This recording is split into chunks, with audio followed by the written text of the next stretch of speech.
Now, as I'm sure you remember, I'll forgive you if you have forgotten, given how much has been happening since it all happened. Federal budget was only released last Tuesday. Of course, that led straight in to the election call. But what it means is that many organisations and institutions have spent the last week examining that big document with a fine-tooth comb to try and see what it holds for them. And that includes the Biodiversity Council. Now, their director is James Trezise. Good morning to you. Good morning, Nick. How would you rate this budget when it comes to conservation in particular? Oh, look, well, as you mentioned, it's an election, so kind of the rules have gone out out the window a bit. But in terms of this budget, there was a little bump for conservation in terms of the investment in a new bushland restoration program. But overall, we see a long-term decline in investing in conservation, which we know goes to a lot of regional communities around Australia, and that's really concerning for us. James, is that part of a pattern? I mean, are we seeing kind of, I guess, consistent underinvestment when it comes to nature protection? Yeah, so 100%. What we know, there's a lot of science and work that's gone to evaluate what resources need to go into restoring and protecting Australia's environment. As we know, we're the world leader in extinctions of mammals. We're second overall globally for the loss of biodiversity. And so protecting, restoring regional landscapes and our bushlands and oceans and waterways is a really important part of protecting what makes Australia so special and great. I was just going to say, one of the big conversations happening sort of right around regional Victoria at the moment is, of course, around feral animals as we come into deer breeding season, but it's a constant conversation. That's part of biodiversity, part of conservation, and I would have thought a very important one for the government, but it doesn't seem like there's been a huge investment on that level. We've gone backwards on investment in managing feral herbivores.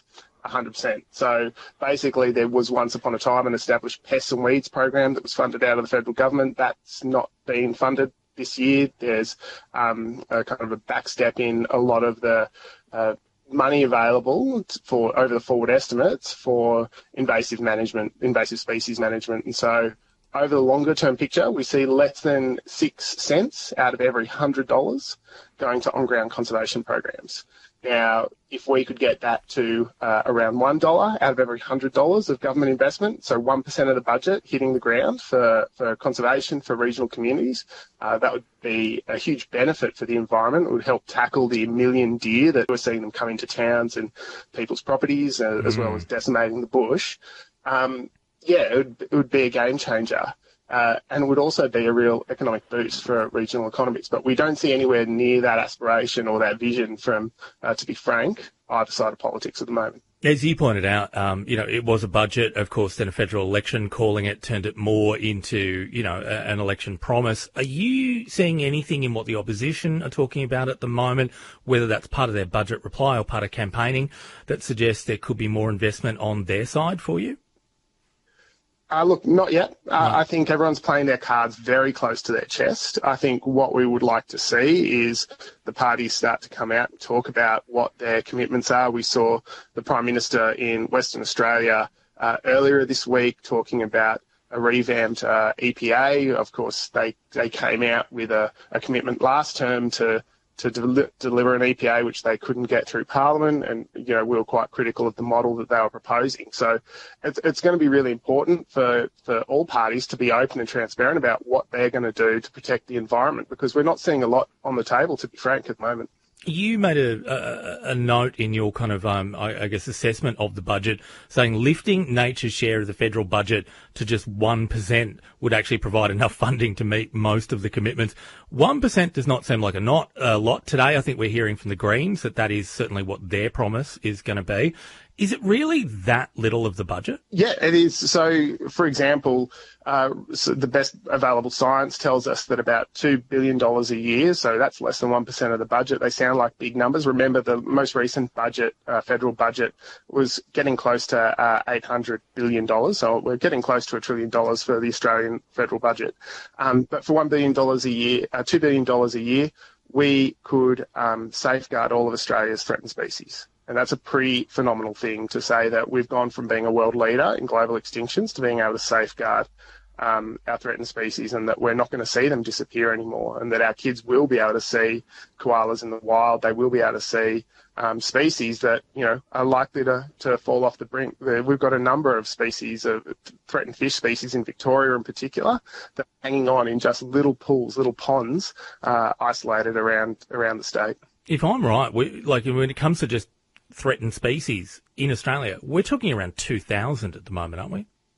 Yes, more than 2,200 threatened species and ecosystems across Australia. And so that would be a huge uplift. And it wouldn't only just be about the environmental benefits. All of those projects are happening out in the regions. All of those projects are happening in people's, in national parks, in landholders who want to restore and protect the assets that they've got on their properties. And so actually that money and that resource flows into regional economies. And so it can be a really big boost, a really big uplift. It's also really politically popular. We saw that with other projects that have had a real strong focus on regional uplift around jobs, around delivering environmental stewardship and land care packages. And so, there's a real strong win-win story there. And I think politicians probably need to pay a bit more attention to that. James, it's been really interesting to me going through the many responses we've been hearing to the ABC Your Say. What matters to you in this federal election?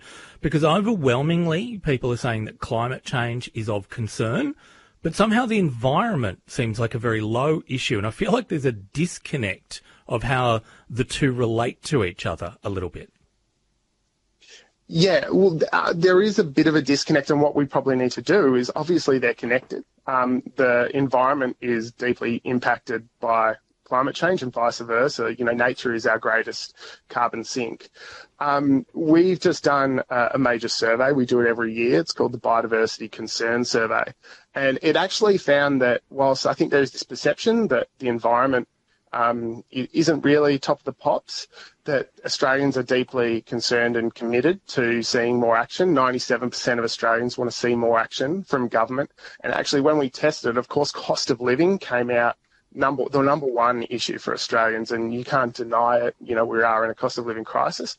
But the environment ranked up there with health and education and the economy.